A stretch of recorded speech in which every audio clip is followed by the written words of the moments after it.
So this is an article appeared in the Mint. I think you know Mint is a very popular magazine. It is a daily, totally dedicated to the business and economy type of articles. And Mint has got its own research also.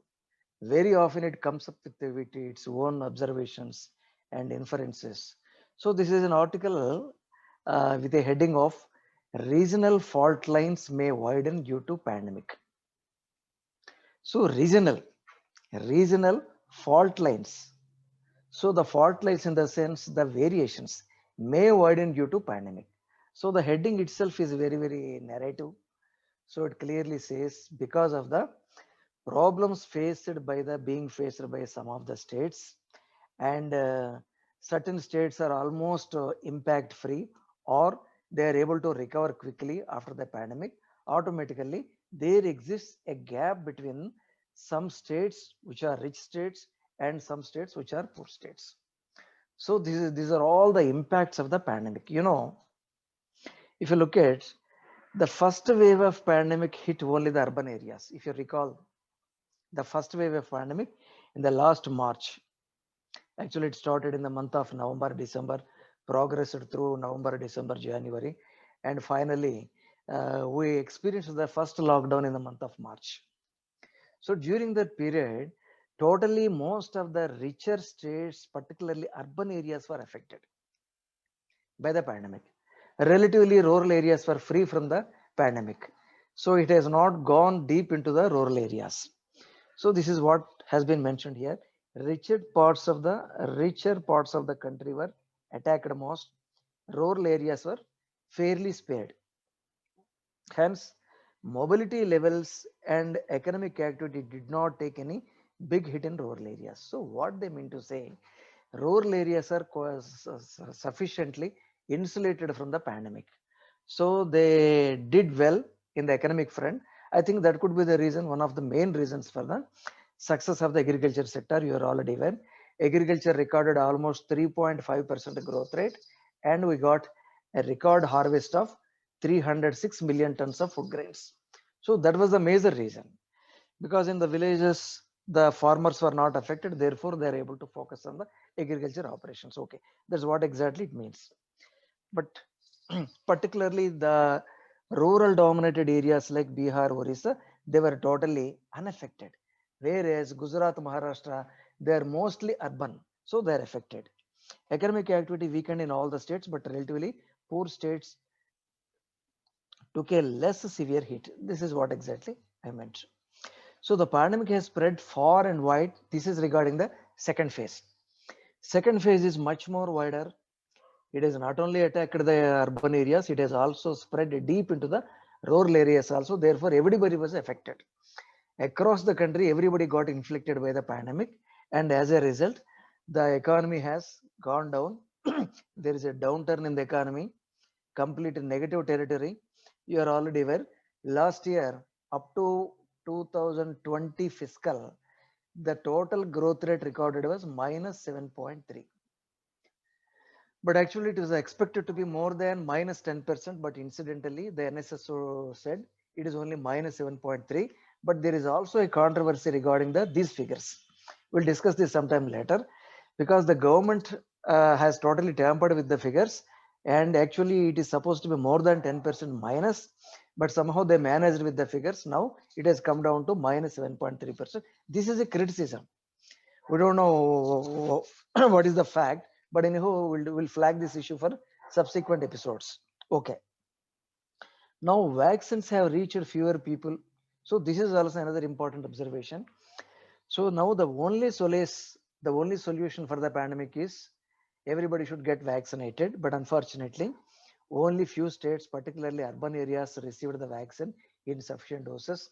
Rural areas didn't receive any vaccine, and the vaccine gap has also been raised 2 times, from 4 weeks to 6 weeks, again 6 weeks to 12 weeks. This kind of manipulations have been done by the government of India from time to time. Anyhow, the only solution to come out of this pandemic is vaccination, vaccination, vaccination. There is no other solution. So, but incidentally, what happened? Only because of the lopsided supply arrangements, the supply value, the supply chain activities disruption, and the bad planning by the government. Anyhow, the government is not able to complete sufficient doses of vaccination. Therefore, there was a rationing. There was a rationing for the vaccine too. Even though there are many people got themselves registered in the COVID website, but many people didn't get the vaccines shot. So this is what they're actually explaining here. And richer state economies with a larger share of the population vaccinated, they would likely see faster recovery. Now, because now he's trying to narrate the differences between rich states and poor states. Most of the rich states are because of the richness is because of their urban nature, and poorer states like Orissa, Bihar, etc. Most of the states are totally dominated by the rural areas. Now in urban areas, most of the people got vaccine, but unfortunately in the rural areas, many people don't get vaccine. So now what is the ultimate result? So the recovery would be fast in the urban areas. Economic recovery would be fast in the urban areas rather than rural areas. Okay. Similarly, this would mean a gap between rich states and largely in the west, Maharashtra like, in the south like AP, Telangana, Karnataka, etc. and largely in the east and north. So the poorer states like Bihar, Uttar Pradesh, Jharkhand, and some of the northeastern states. So there is a big gap. This is what he is trying to explain. So the regional gap has been growing over past 2 decades. So this is a general statement. Already there has been a gap between the rich states and the poor states. If you recall, the entire GDP is contributed by only 6-7 states in the country. 90% of the GDP contribution is coming from only few states, but the rest of the states contribution is almost minuscule. Because if you look at any parameter, whether it is health parameter or educational parameter, even the population parameters, their parameters are very weak when compared to these rich states, particularly Maharashtra, Karnataka, Tamil Nadu, Andhra Pradesh.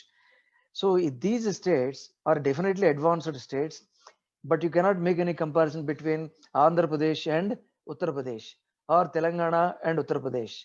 So the major difference is there the population is the major challenge.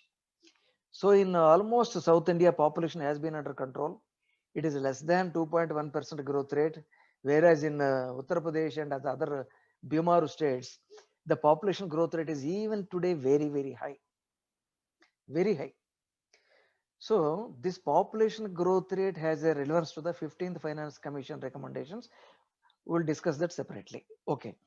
Now, so because of these variations, high population growth in some of these states, Bimaru states, so they are not able to recover fast. That's what actually this Mint article means. So regional gaps are already growing.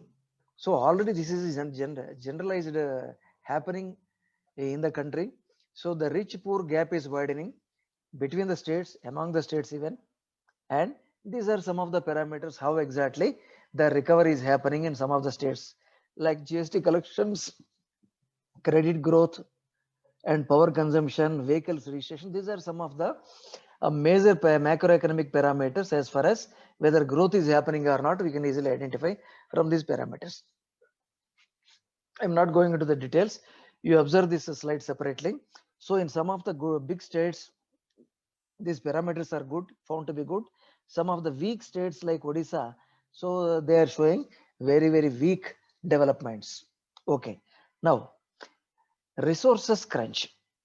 Now coming to the 15th Finance Commission, prior to the second wave show that richer states economies were likely to experience much faster growth, as I already mentioned, and poorer states need to spend more.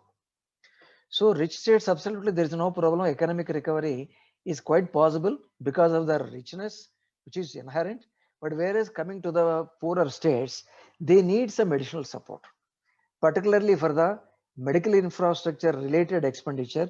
So whatever those states are having, that is not sufficient. Therefore, some additional assistance is required for these states. But you know how exactly the states get their assistance from the central government?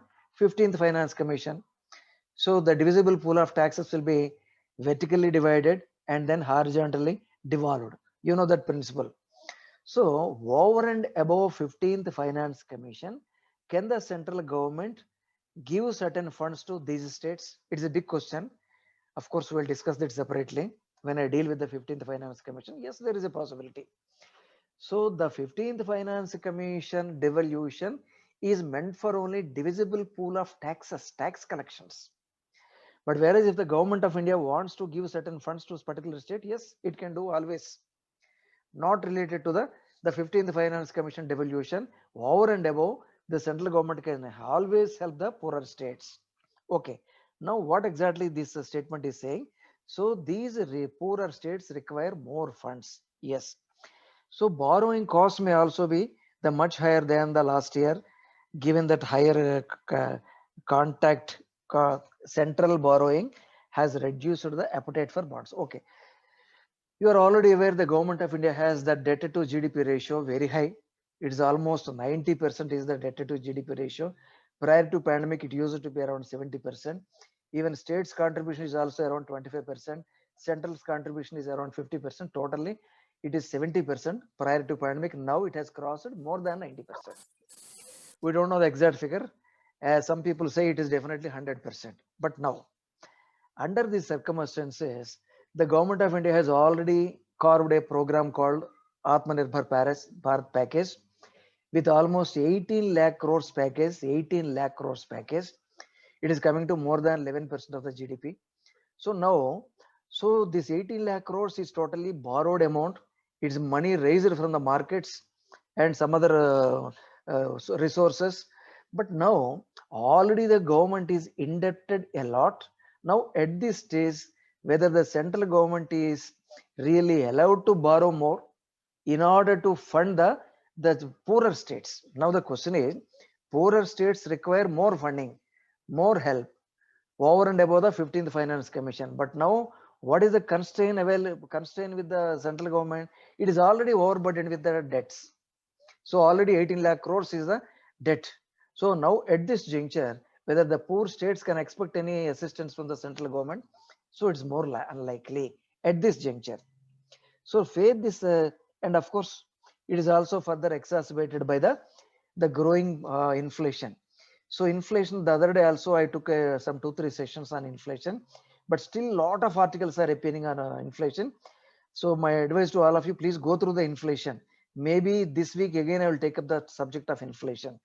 Some fresh insights have also come into the into my knowledge.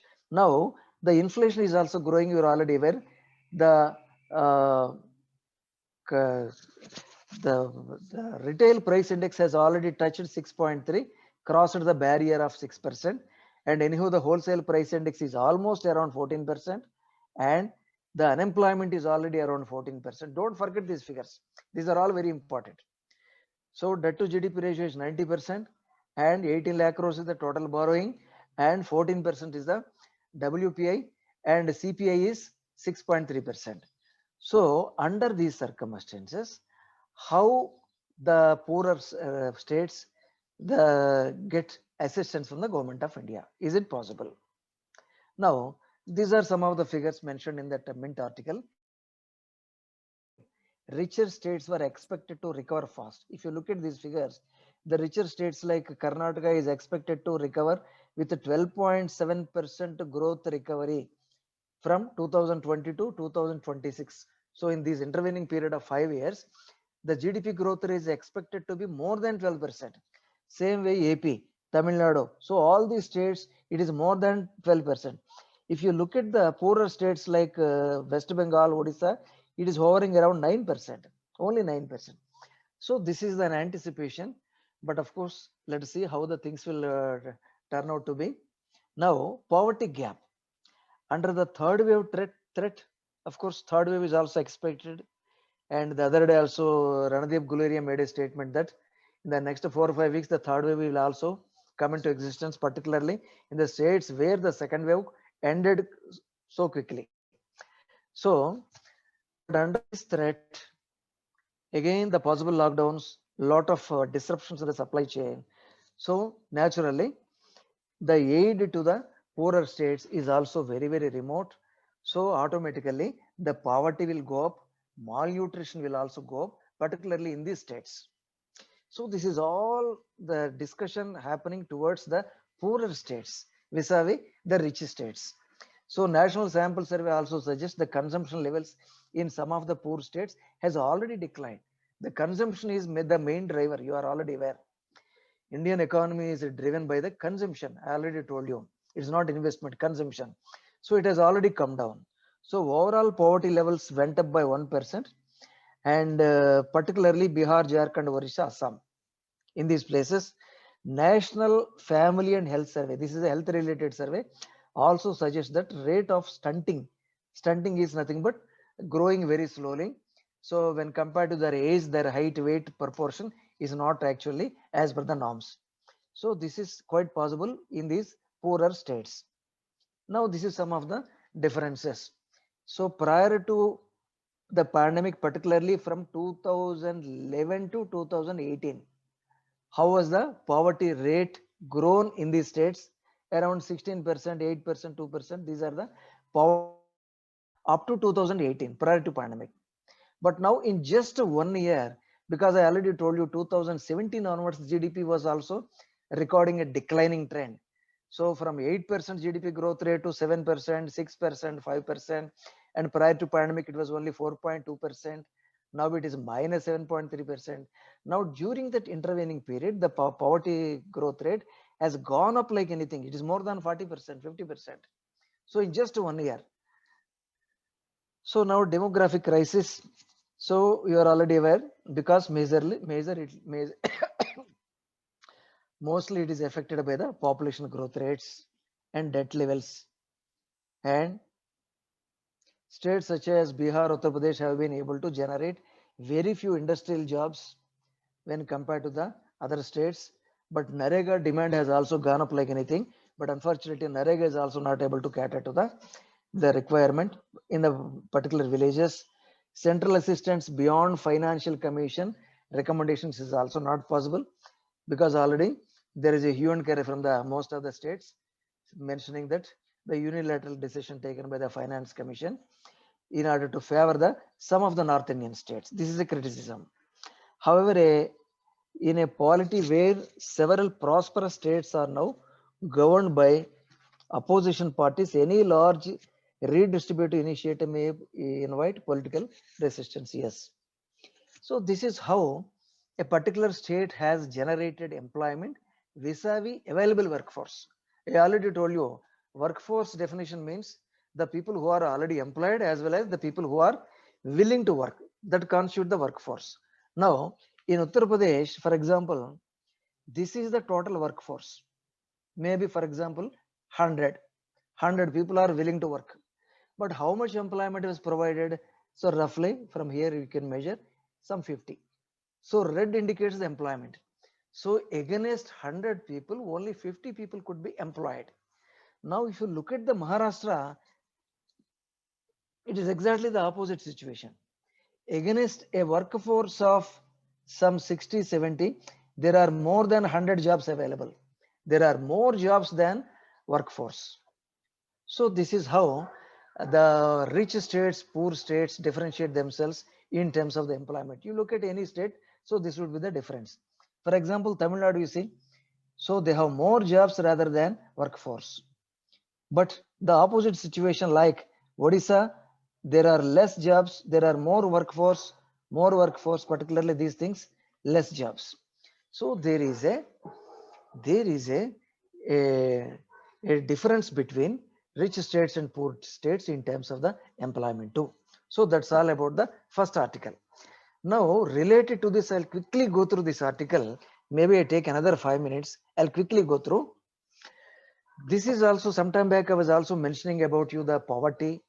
Uh, Poverty has many dimensions, but anyhow, poverty is a very big subject. There have been different metrics, different measures to gauge the poverty. World Bank measurement is different. Asian Development Bank differently measures. India measures differently. But very recently, in the month of March 2021, the Pew Research Center has come up with an estimation in the backdrop of the pandemic. In the backdrop of the pandemic, Pew Research Center is an international research center located in United States, and according to the research center, And there are 5 categories of population. 5 categories. They classified the population basing on their daily income levels into 5.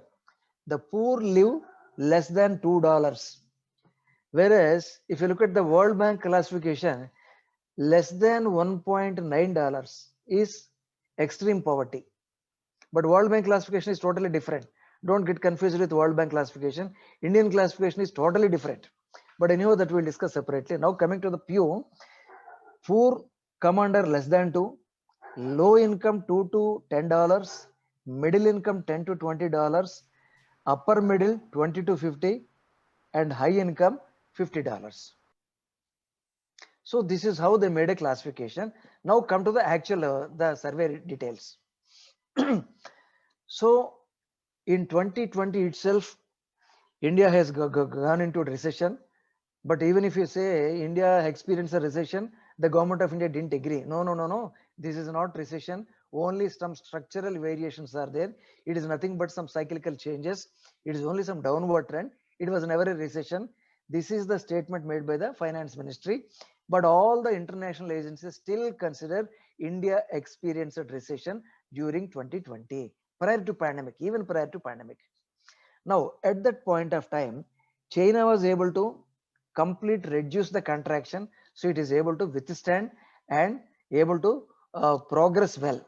In January 2020, the GDP forecast from World Bank in 2020 January, so that is prior to the pandemic. So India's forecast was 5.8%. China's forecast was also almost similar to that, around 5.9%. That means prior to the pandemic, the growth rates expected, anticipated, measured by the World Bank is almost similar, around 5.8%. Because already China has been experiencing slow growth rate because they already reached a stage. The earlier days they experienced 8%, 9%, 10% growth rate. You are already aware. The more and more the development, automatically growth rates will also come down because the scope for the growth will come down. So that is how actually the advanced nations record only around 2% growth rate. 2% achieved by US means that is a very big growth rate. But when it comes to the third world countries, like poorer countries like India, the growth rate could be as high as 8%, 10%. So now China is also almost close to the advanced nations. But anyhow, the growth anticipated by the World Bank was almost similar. Now, exactly after 1 year, again the World Bank is revised basing on the feedback, basing on the experiences that they had in both the countries. India's growth rate would be minus 9.6%. Minus 9.6%. But Chinese growth rate is still in positive territory. So now the difference clearly shows India was not able to battle with the pandemic successfully. So even though we claim to have defeated the corona, but in fact the corona defeated us. The other way around happened. So the China still is able to grow at a 2% growth rate, but incidentally India's growth rate is anticipated to be around 9.6%. But anyhow, the government of India has come up with a figure of minus 7.3%. So, okay. Now, India before and after, these are all some of the statistics. I will straight away go to the slides, the diagrams. So this is a comparison made between two countries, India and China. So this is prior to pandemic. So you know now the difference between high income, upper income, middle income, and low income, poor. Now the poor, even before the 1920 pandemic, the recession has added 75 million people to the poor category. Poor means less than $2. The same way,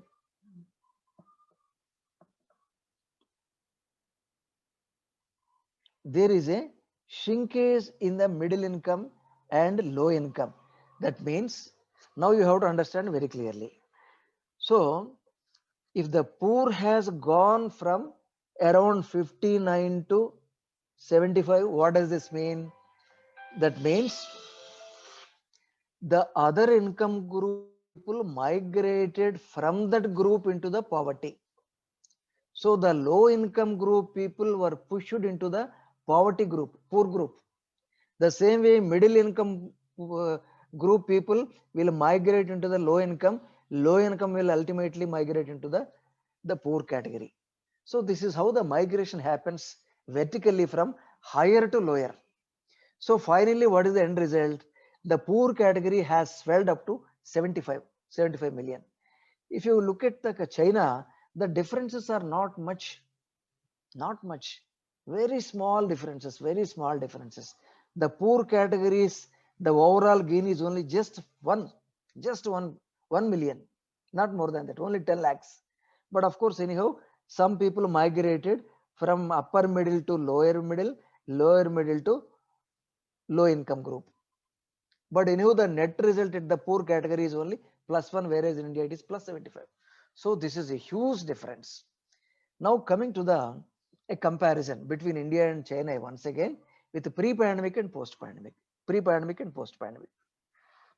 If you look at the bottom of this slide, at the end, the poor category from 59 million, it has gone to 134 million. So that means almost 75 million has added. So the low income, there is not much difference. Middle income also, there is some 32 million have already migrated from here to here.